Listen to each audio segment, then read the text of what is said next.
Hi, Trevor here, reflecting on life through music. Thank you for stopping by.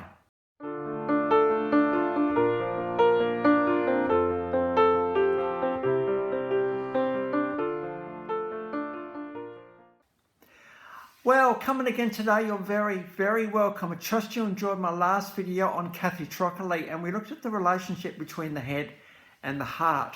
So I trust you found that one encouraging. We're going from there to 1945 in Los Angeles, and certainly at the age of 3, this lass was already showing signs of singing and songwriting.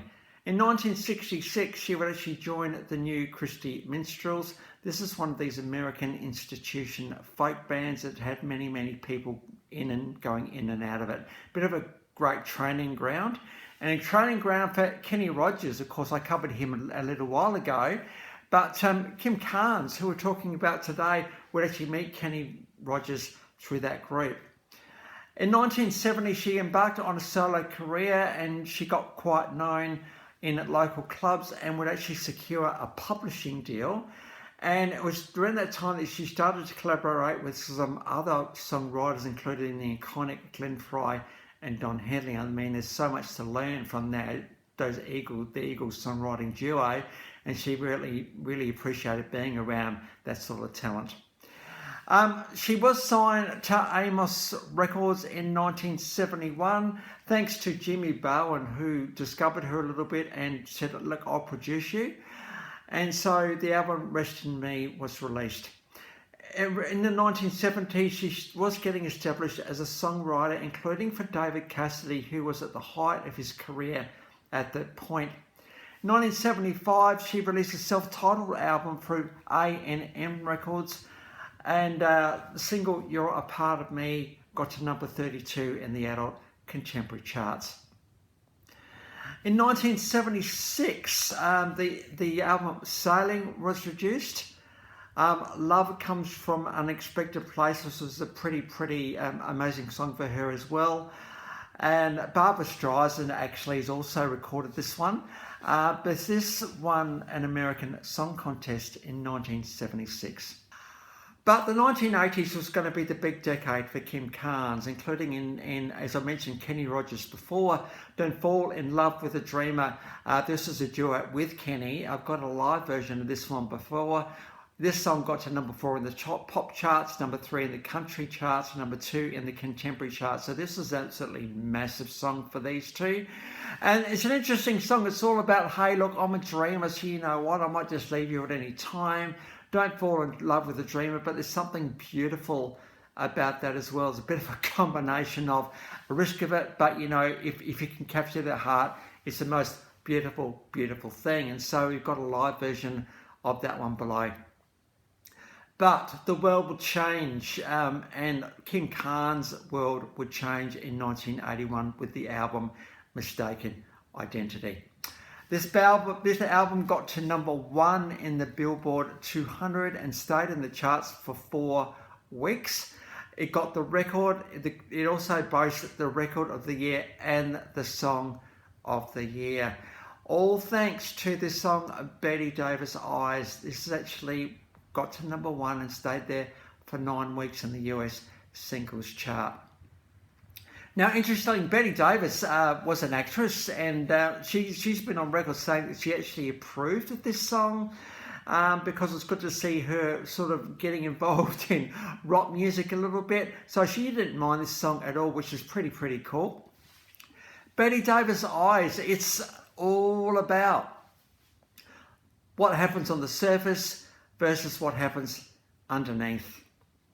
Now, again, I've talked about this a little way before, and we've talked about pretty versus beautiful, handsome versus good looking. And you know, I kind of argued that pretty is on the external surface. This is the thing that we see and the thing that we're initially attracted to, but beauty comes from within. You know what it's like when you see somebody and there's just something different about them, something beautiful about them. You think, wow, there's just something, because the beauty, the handsomeness is shining out of that person, and it becomes an absolutely compelling force of nature. And if you actually capture the heart of such a person, you know you're in good hands, because if beauty isn't just the way that we look, but it's the internal decisions that we make as well. Because you know what, where are our decisions made? Things like, hey, I'm going to go on a date tonight. Hey, I'm going to keep going out with this person. Hey, I'm going to break out with this person. Hey, all of that sort of stuff. All those decisions are made inwardly, internally, aren't they? Pretty very rarely makes those decisions.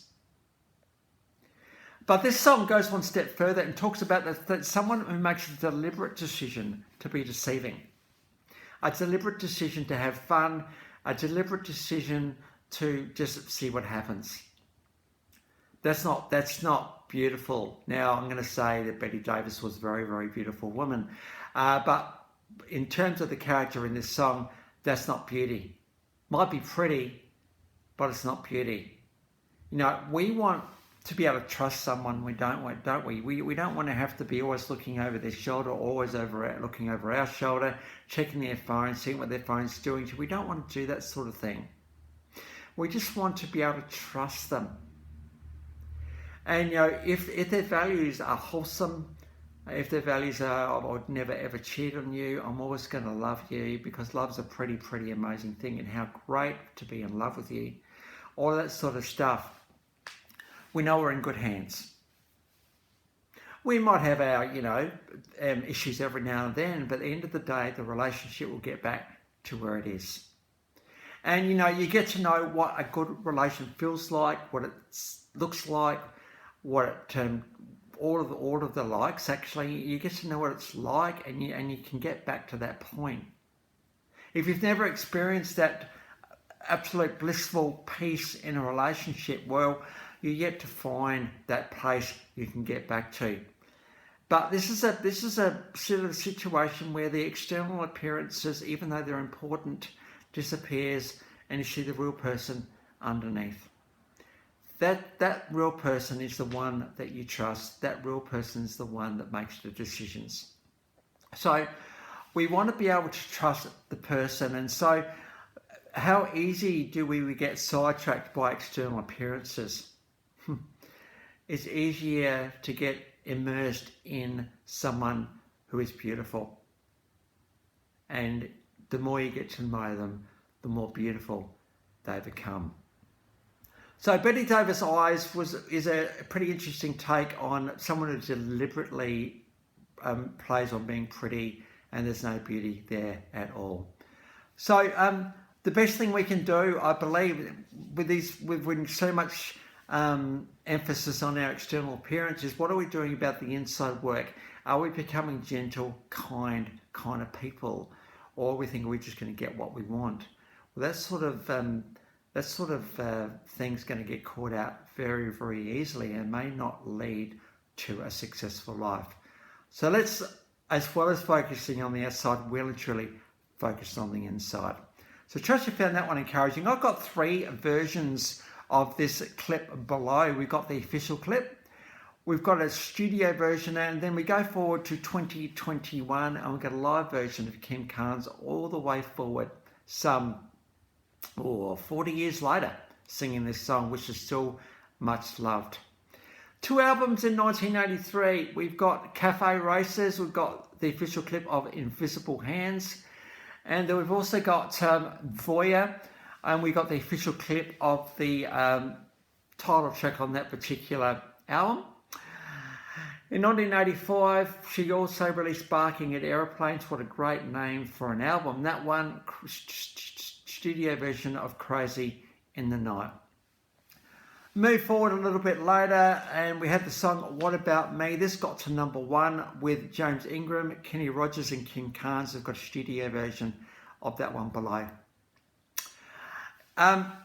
She would go on to record Make No Mistake, He's Mine. That was with Barbra Streisand. If you ask to actually sing with Barbara, you know you're doing pretty well, because we know how good her voice is.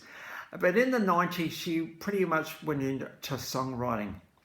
Now, Kim Carnes has been, I suppose, acknowledged as having a distinctive, raspy and throaty voice. And this is the thing that makes her so unique, is this voice.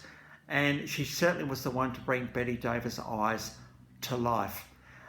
She has won 2 Grammy Awards from the 8 nominations around the Bette Davis Eyes, and between 1971 and 2004, 13 studio albums, 3 soundtracks, 1 live album, 5 compilation albums, and 48 singles.